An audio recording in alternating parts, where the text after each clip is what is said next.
The Adventures of Sam Spade, Detective.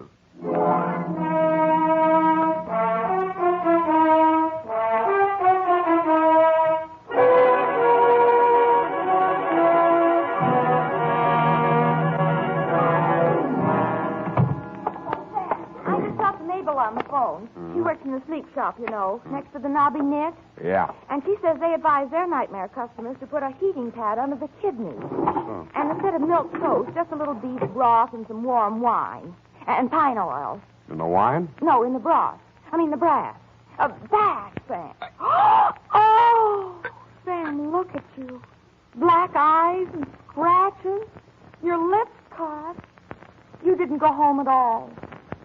I did so. When you promised me you were going straight home for that much-needed rest.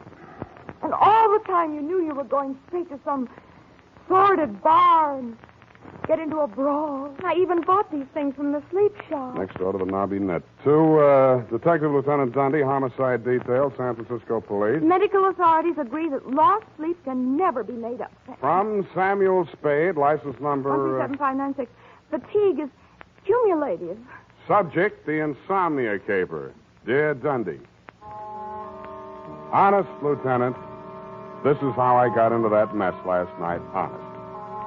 I'd been feeling a little rocky for 2 or 3 days. There was nothing much wrong with me, but as my secretary, the ineffable Miss Perrine, said... Sam, what you need is a good night's sleep. Which, Lieutenant, is how I happened to be at home, in bed, at 10:30 in the p.m., wearing a sleep shade, earplugs, and quiet pajamas. At 10:45, my right arm went to sleep. I turned over.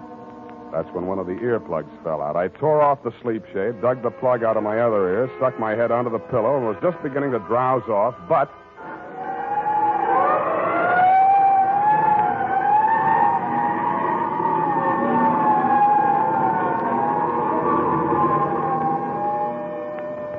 I sat up and lit a cigarette. The city plunged again into the silences of the night. The fog was creeping in on little cat's feet. Oh, put an end to your romance and your spiteful creatures. Hell, take me up, brother. Like you.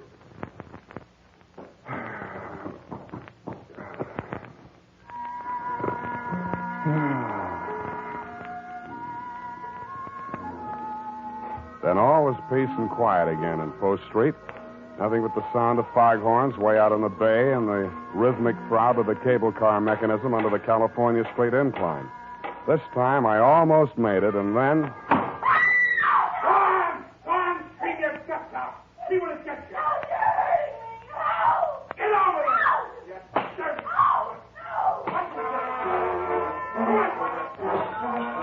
I went over to the window and peered out.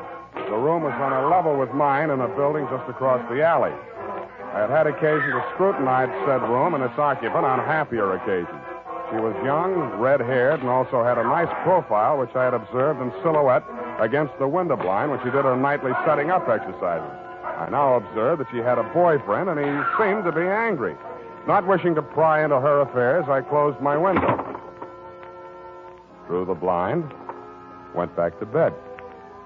It was stuffy with the window down, but quieter. I actually fell asleep. I dreamed I was home in bed and somebody was knocking on my door. How true.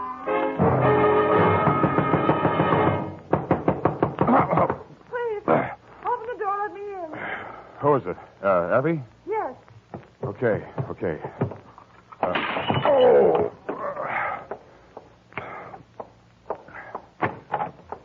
What?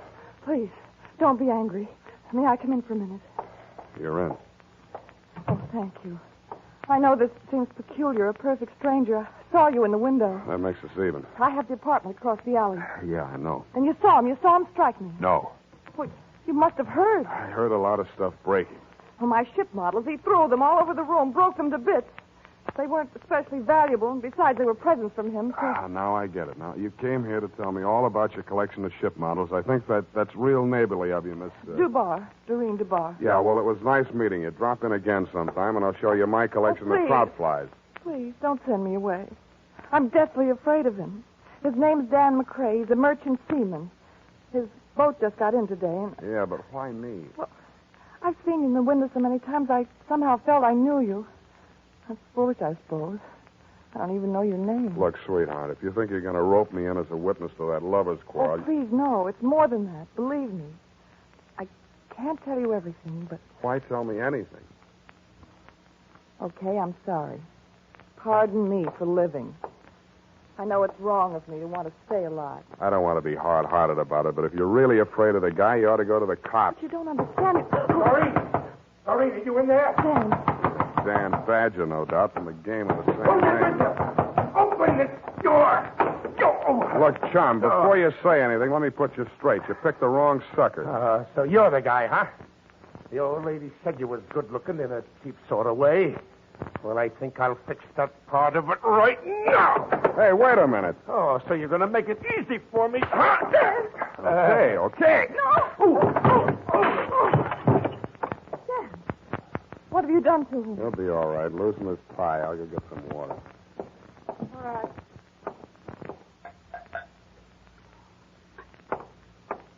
Is he coming around? Oh, where'd she go? Hey, Dan, wake up. Come on. Swallow it. What'd you hit me with?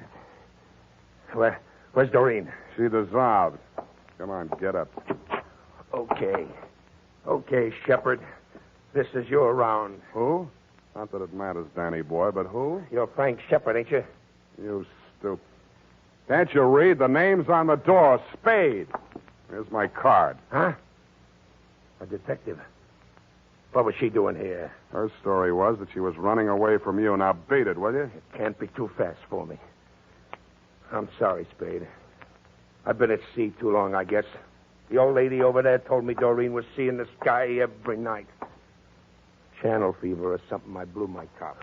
Yeah. No hard feelings, Spade? Ah, forget it.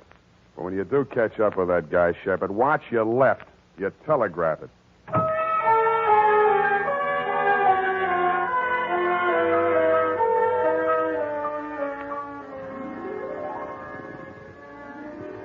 Homicide. Shepard's paw. Reach. Up to pick the halls of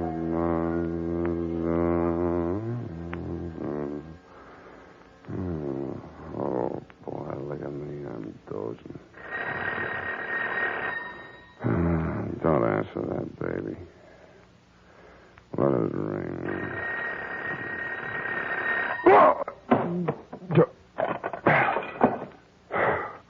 Huh? Spade, this is Dan McCrae. Who? The guy you beat up on. Look, I just got to sleep. Call back tomorrow. Better yet, don't call. Listen, you gotta listen to me. I found Shepard. Not much of a fighter. I marked him up a little anyhow, just to scare him. Go on back to the bar. Have one for me. Listen, I'm okay now. I sobered up like a shot. I only came back here to phone. Makes sense, will you? When I got back to the ship, he was there in my cabin. What? He's dead. Who? Shepard? Yeah, he's dead. Hit him too hard? I don't think so, but I've got to know. You're a detective. Now, look, I haven't got much money, but... Then start earning some. This is going to cost you.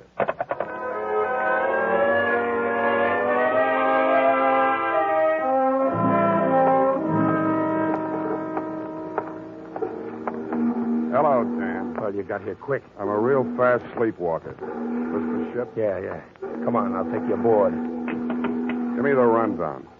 Shepard took your girl while you were away at sea. You slapped her around a little, broke her toy boats, and generally behaved like a bad boy. We'll skip that little exhibition match in my apartment. Then what? Come on, up this ladder. About those ship models. One was missing. She acted funny about it, and guess where it was? In Shepard's hotel room. Yeah? The Boston Hotel up on Broadway.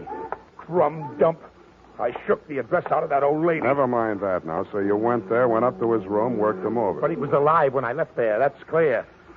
Then I had drinks in a lot of different places. I think I was in some other fights. Yeah, you look it. I don't know who with, just faces, a lot of blurs. I don't even know where all I went. Then I don't remember anything till I'm in an all-night beanery down here on the Embarcadero and a cab driver's holding me up on the stool pouring coffee to me. Then I came aboard. Yeah? Come on in my cabin. I'll show you.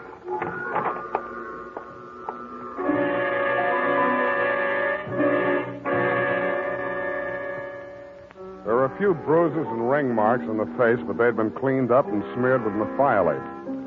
I know you're not supposed to touch anything until homicide gets there, Lieutenant, but this one had obviously already been tampered with, so I didn't think you'd mind if I rolled him over just enough to peek at the back of his head. There was a tiny cut on his scalp near the base of the skull, not more than 1/4 of an inch long. It had hardly bled. I frisked the pockets. In his wallet, $38, identification card, Frank R. Shepard, Boston Hotel, San Francisco, and a snapshot of Doreen sailing a model Chinese junk in a pond someplace. In his cigar case, cigars. Around his middle, a tooled leather belt with hammered silver buckle. It was a popular type Hickok belt, but something about the buckle didn't quite figure. The prong of the silver buckle wasn't silver. It was tempered steel. And instead of being pointed, the end was flattened out and ground to a sharp cutting edge. There were 2 notches on either side of it that didn't look like they'd been put there for decoration. I took the belt off, rolled it up, and put it in my coat pocket. Well, what do you make of it? You touch it? No. Why? A man falls forward, not back. The cops will say he was killed someplace else and brought here. Then I'm in the clear. Yeah, unless they form a theory that you brought the body down here to dispose of it. Then why didn't I? Maybe you lost your nerve. Maybe you sobered up. How? What killed him? I don't know. Maybe internal injuries, maybe a head injury, or both from that beating you gave him. Maybe he just dropped dead, heart attack. That's for the police medical examiner to find out. You mean you're going to call the police? I have to. But I called you to... I thought you could clear me Now, before... wait a minute. You told me yourself you drew a blank. You don't know where you were or what you were doing. What are you going to do? Call the police. No, wait. Yeah, I suppose you have to. I do. You first. Yeah. I must say you're taking it pretty well.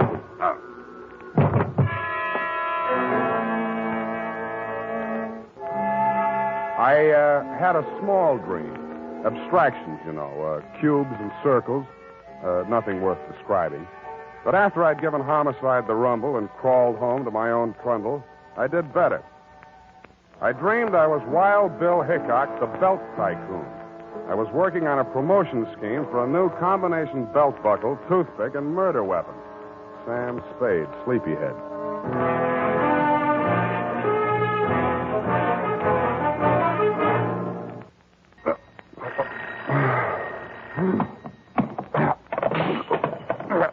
Nuts.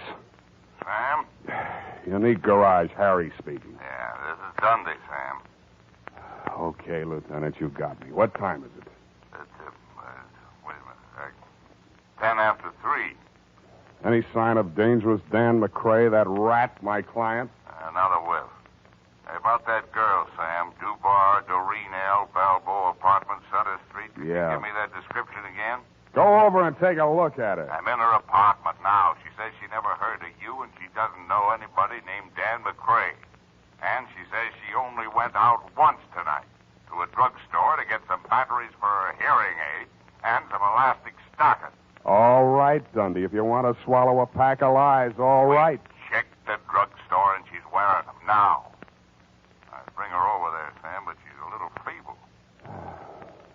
Okay, Dundee. I'll be right over.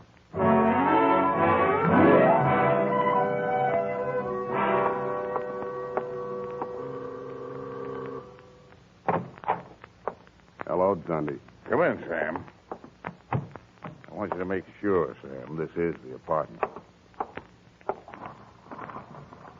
Yeah. That's my window just opposite. You can see the bed that I just got out of to come over here in response to your untimely call.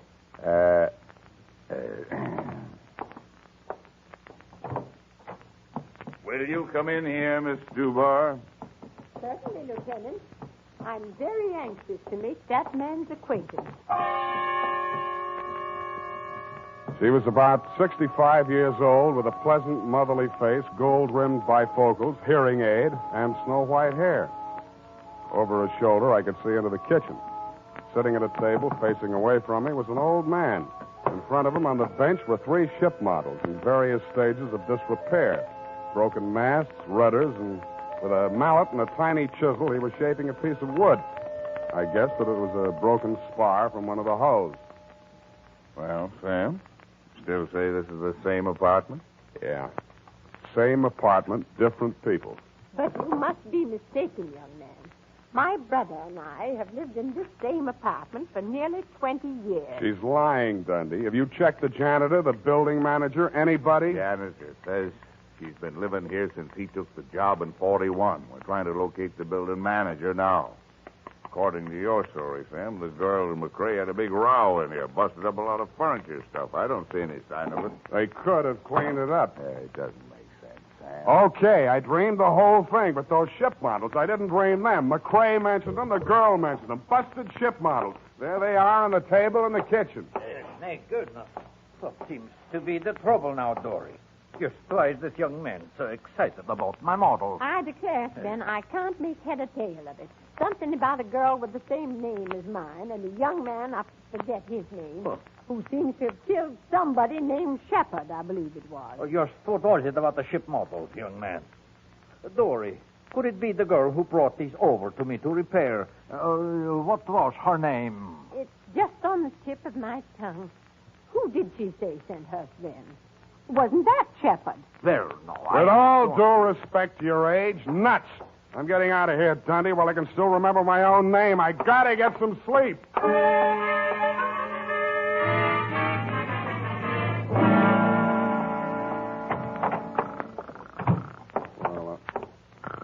Hey, wake up. Oh, Sam. Get out of my bed. Sorry. I was beat. I didn't know where else to go. You can go to jail. Their beds don't have inner springs, but it's a free flop. Listen, I had to make that break. It would have been a murder rap for sure. You mean your memory came back? I had a funny feeling I'd seen that guy Shepard somewhere before. And just before I slugged you while we were standing there in the companionway, it came back to me. That guy Shepard, he came aboard ship yesterday when we docked. He flashed a badge on the gangway watch and asked to see the ship's carpenter. The one that made those ship models for you? Yeah. But don't you see? Manslaughter is one thing, cop killing is another. This ship's carpenter, what's he look like? Oh, thin, around 65. Lame. Talks like a Swede. City morgue. Maxie, Sam Spade. That Sam. stiff-tagged Shepard? Shepard, yes, Sam. Just got him back. I think it's all there. Those autopsy boys. Careless. What killed him, Maxie? Puncture wound. Base of the skull. Small, sharp instrument. Anything new in his ID? Well, Shepard seems to be a phony handle, Sam, but it'll have to do till Revere comes along. Sergeant Polhouse let it drop that the boys at his hotel thought he was a detective. Uh-huh. And funny thing about Sheppy boys, Sam. No belt, no suspenders, very loose trousers. How'd he keep them up? By the time I got to him, it didn't matter. Hey, I figured he wore a belt, and somebody swiped it off him. That's an interesting theory, Maxie. I'll see what I can do with it.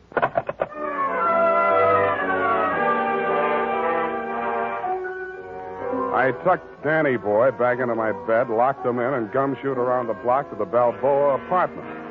Just to be mean, I woke up the janitor and checked his statement on the old couple in Doreen's apartment. He worked 3 buildings, was sure of the old woman, but backed down a little on the man, which is what I expected. Was sure of the floor, but not of the apartment number. Didn't know any tenants by name, which goes to show, Lieutenant, what police statements are sometimes worth. I thanked him, stole his passkey, and went upstairs. I didn't expect to find anybody home in Doreen's apartment. I was half right. Sven, the old carpenter, was sitting in a chair, staring straight ahead of him. He looked as though he were in a daze. I walked over to him. Even close up, he didn't look dead. But he was. Body still warm, no visible wounds. But he was wearing a tooled leather belt with a hammered silver buckle. The prong of the buckle was tempered steel and had the same peculiar shape as the one in my pocket, the one I had taken off of Shepard's body. The ship models were gone. What was left of them I found in the fireplace. And in the charred remnants of what had once been the hull of the toy Chinese junk, I found something that hadn't burned. It was a small metal cylinder with 2 pins projecting from it on either side, about the middle of it. It looked like a miniature lock mechanism, which it was exactly. The key, you guessed it, was the prong of that belt buckle. The cylinder was empty except for a few white grains that looked like sugar. I tasted them. It was not sugar, but in the dope traffic, they sometimes call it that. About then, I heard footsteps outside in the hall. I ducked into the closet, leaving the door cracked enough to see out. Stand over there, Doreen. Don't try anything. I won't shoot you unless I'm forced to. No, you didn't shoot Frank Shepard, did you? Don't ever mention that name again. All right. Well, Sven, don't just sit there staring. We've just time to catch the boat. Sven, answer me. I don't think he can answer you, Mrs. Brownrigg. Oh, what are you talking about? Sven! Sven! He's dead. He's dead! Oh, careful, she's got a gun. Hand it over. Hand it over, Grandma. You won't need it anymore. You killed him! Yes, I'm a desperate character. Hand it over. Come and get it. It should be easy for you. Such a strong young man, and I'm such a weak old woman. Now, look, you don't have your glasses on, and this 45 is too heavy for an elderly type criminal. Now, sit down and keep quiet. Oh, Sam, I thought you'd forgotten all about me. I've been trying to all night. Where were you? They locked me in a closet in her apartment. Next door? They were going to take me with them, get rid of me on the boat. After what they did to Frank, they had to get out fast. Shepard. Who was Shepard, anyway? I can't tell you that. He was a federal narcotics agent, wasn't he? How did you know? You just told me. Now, tell me the rest of it. Well, honestly, I didn't know anything about it till about a month ago. I was dusting the ship models and knocked one off the shelf. It broke, and something spilled out of it. Mrs. Brownrigg was here when it happened. She rushed for it and ran out of the room with it. She said she'd take it and get it repaired for me. And then this girlfriend of mine came by while I was sweeping that white powder up. She's a nurse. She tasted it, told me it was dope. Well, I didn't want to do anything till I talked to Danny, but she reported it. And that's when Frank Shepard came to see me from the narcotics squad. He told you to play along with them? Yes. They arrested the man Mrs. Brownrigg was selling it to, and Shepard told her he was taking the man's place so he could spy and get evidence, you see. She believed him because of the belt. This the belt? Yes.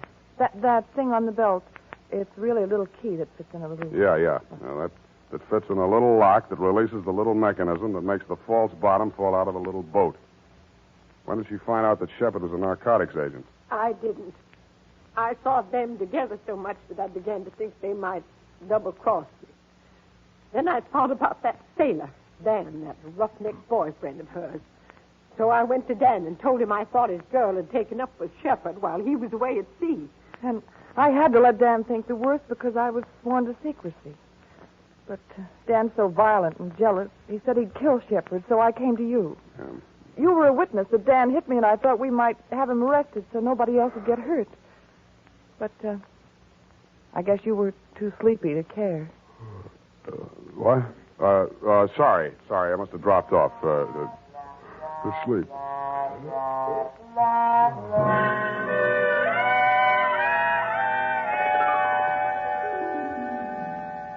Period.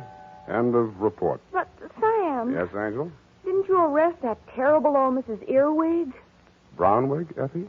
Wasn't it Brownrigg, Sam? One of her aliases, no doubt. In reply to your previous question, yes. Who killed Mr. Shepard, Sam? And how? Look, Eff, you'll recall that Sven was shaping a piece of wood with a small chisel and a mallet. The fatal wound, you recall. Oh, and who killed Sven? Sit down. I want to have a serious talk with you. Oh. No, over here. Yes, Sam. Stop twisting your handkerchief. Yes, Sam. Effie, sometimes I think you've been a detective secretary too long. Warps the outlook. Sam, are you trying to tell me that my services are no longer required? You see, that's what I mean. You jump to conclusions. As in the instance of the death of Sven. I only asked who killed him, Sam. Exactly. Did it ever occur to you that some people, especially old, feeble people, just die? Yes. Quietly? Sitting in a chair sometimes? Yes. Sometimes in bed in their sleep? That'll never happen to you, Sam. Check. But it did happen to Sven. Perhaps the excitement of his criminous activities, fear of discovery, his impending flight were too much for his heart. On the other hand, it might have just been old age. Of course. The point is, Effie, it does happen. Yes. Never in detective stories, only in real life. Mm-hmm. Well, I guess that's all. Good night. Sam, you're not sleepy. Nevertheless, I'm going home to bed. Oh. Well, good night, Sam. Good night, sweetheart.